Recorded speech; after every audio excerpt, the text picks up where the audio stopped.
নমস্কাৰ বন্ধু বান্ধৱীসকল, পুনৰ এবাৰ সকলোকে স্বাগতম জনাইছোঁ আন এটি জব ইনফৰ্মেটিভ ভিডিঅ'লৈ। আজি লৈ আহিছোঁ আপোনালোকৰ বাবে আন এটি জব ইনফৰ্মেশ্যন। এডভাৰ্টাইজমেণ্টটো আহিছে ইণ্ডিয়ান অইল কৰ্পৰেশ্যনৰ পৰা, য'ত কেইটামান পদৰ বাবে তেওঁলোকে আবেদন বিচাৰিছে। গতিকে ভিডিঅ'টি শেষলৈ চালে গম পাব কি পদ, কোৱালিফিকেশ্যন কি বিচাৰিছে, দৰমহা কিমান দিব, কেনেকৈ এপ্লাই কৰিব লাগিব, বয়সৰ সীমা কিমান, গোটেই কথাখিনি আলোচনা কৰিম। ইনফৰ্মেটিভ যেন পালে লাইক, শ্বেয়াৰ, কমেণ্ট কৰিবলৈ নাপাহৰিব। চেনেলটো যদি ছাবস্ক্ৰাইব কৰে আজিয়ে কৰি ল'ব।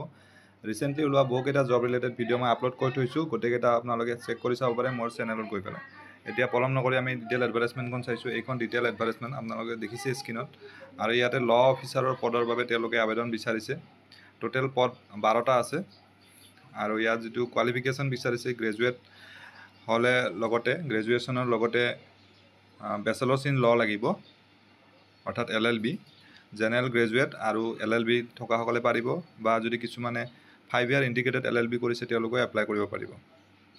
নেক্সট ইয়াত যিটো এজ লিমিট ধৰি দিছে, এইটো মেক্সিমাম 30 yearsলৈকে এপ্লাই কৰিব পাৰিব, আৰু ৰিলেক্সেশ্যন থাকিব আপাৰ এজটো age per government of India guidelines. আৰু পষ্ট কোৱালিফিকেশ্যন এক্সপিৰিয়েঞ্চো বিচাৰিছে 2 বছৰৰ। ইণ্টাৰেষ্টেড কেণ্ডিডেটসকলে ইয়াত IOCLৰ অফিচিয়েল যিটো ৱেবছাইট, তাত গৈ পেলাই অনলাইন যোগে আবেদন কৰিব লাগিব, IOCL.com-ত। আৰু যিটো প্লেচ অফ পষ্টিং, এইটো দিয়া আছে ইয়াত এনিৱেৰ ইন ইণ্ডিয়া, যিকোনো ইণ্ডিয়াৰ যিকোনো ঠাইতে হ'ব পাৰে, বা ছেকশ্যন, প্লেন বা ডিপাৰ্টমেণ্ট, ডিভিজন অফ কৰ্পৰেশ্যনৰ। আৰু যিটো ইয়াত দৰমহা দিব, দৰমহাটো বেচিক পে 50,000-ৰ পৰা ষ্টাৰ্ট হ'ব। আৰু পাৰ এনাম যিটো দিছে ইয়াতে 17 lakhs পাৰ এনাম, অৰ্থাৎ বছৰত যদি 17 lakhs হয় তেনেহ'লে অলমষ্ট 1.5 লাখ মান হ'ব পাৰ মান্থ।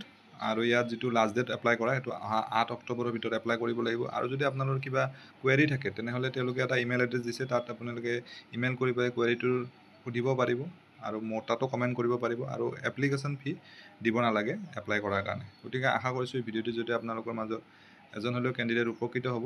পুনৰ এনেদৰে এটা নতুন ভিডিঅ' লগ পাম। ধন্যবাদ।